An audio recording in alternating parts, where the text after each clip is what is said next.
Taste the Daily. அடுத்து நம்ம நெசவாளர் சார்பில் விவசாயிகள்லாம் மற்ற மதியெல்லாம் அவங்களை எழுதி ரிட்டர்ல கொடுத்துருங்க, நாங்கள் வாங்கிக்கிறோம். எல்லாம் மேக்ஸிமம் ஒரே கோரிக்கை தான் பேசிக்கிறீங்க. அண்ணா சொன்னது போல 10 வருஷமா எதுக்கு விவசாய நிலத்துக்கு மட்டுமல்ல எந்த வீட்டுக்கும் வரி போடாம ஆட்சி நடத்தியவர் எடப்பாடியார் அவர்கள்.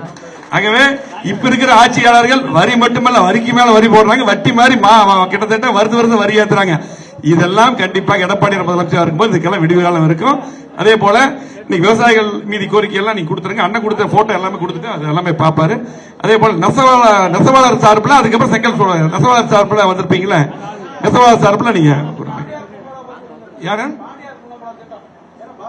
பாண்டியார் பணமளா திட்டம் சம்பந்தமா ஒருத்தர் மட்டும் பேசுங்க. தெரியும் அண்ணனுக்கு ஸ்கீம் ஃபுல்லா தெரியும். ஆனமலையார் நல்லாறு பாண்டியார் பணமளா திட்டத்துக்கு கமிட்டி போட்டதே அவர் தான். கேரளா சீஃப் மினிஸ்டர் பாக்குறதுக்கு அண்ணன் நேரா போனாரு, எங்களெல்லாம் கூட்டிட்டு போனார் கூட.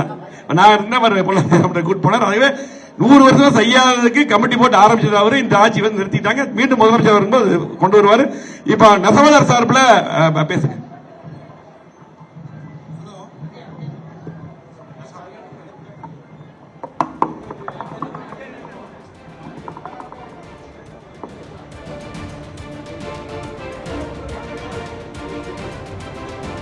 மேடையில் வீட்டிற்கும் அனைவருக்கும் வணக்கம். சிறுமுகை பகுதி நெசவாளர் சார்பாக பேச வந்திருக்கிறேன்.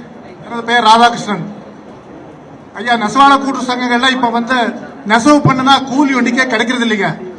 அவங்க என்ன பண்றாங்கன்னா பேங்க்ல போட்டு அடுத்த நாள் போயிடுங்க அடுத்த நாள் போயிடுங்க சொல்லும் போது தினசரி வாழ்வாதாரத்துக்கு பாதிக்குதுங்க. அது முதல்ல வந்து எங்களுக்கு நெசவு கூலி கொடுக்குற மாதிரி ஏற்பாடு பண்ணி கொடுங்க முதல்ல. ரெண்டாவதுங்க ரிபேட் வந்து 25 வருஷத்துக்கு முன்ன ஒரு சாரிக்கு 100 ரூபாய் 200 ரூபாய் கொடுத்துட்டு இருந்தாங்க. இப்ப வந்து விலைவாசியெல்லாம் ஏறுறதுனால ரிபேட் வந்து ரொம்ப கம்மியா கொடுக்குறாங்க. அதை மாற்றி சீலிங் இல்லாம ரிபேட் கொடுக்குற மாதிரி ஏற்பாடு பண்ணி கொடுங்க. மூணாவது வந்துங்க இந்த இன்சூரன்ஸ் வந்து நம்ம அதிமுக ஆட்சியில இன்சூரன்ஸ் பணம் எல்லாம் கொடுத்துட்டு இருந்தாங்க. இப்ப எந்த நெசவாளிக்கும் செத்தா இன்சூரன்ஸ் பணம் வர்றது இல்லைங்க. அதை பார்த்து என்னன்னு செஞ்சு கொடுங்க. நாலாவது வந்துங்க மருத்துவ காப்பீடு திட்டம் அம்மா ஆட்சி காலத்தில் நல்லா கொடுத்துட்டு இருந்தாங்க. இப்ப இந்த 5 வருஷமா மருத்துவ காப்பீடு திட்டம் எதுவுமே வரதில்லை.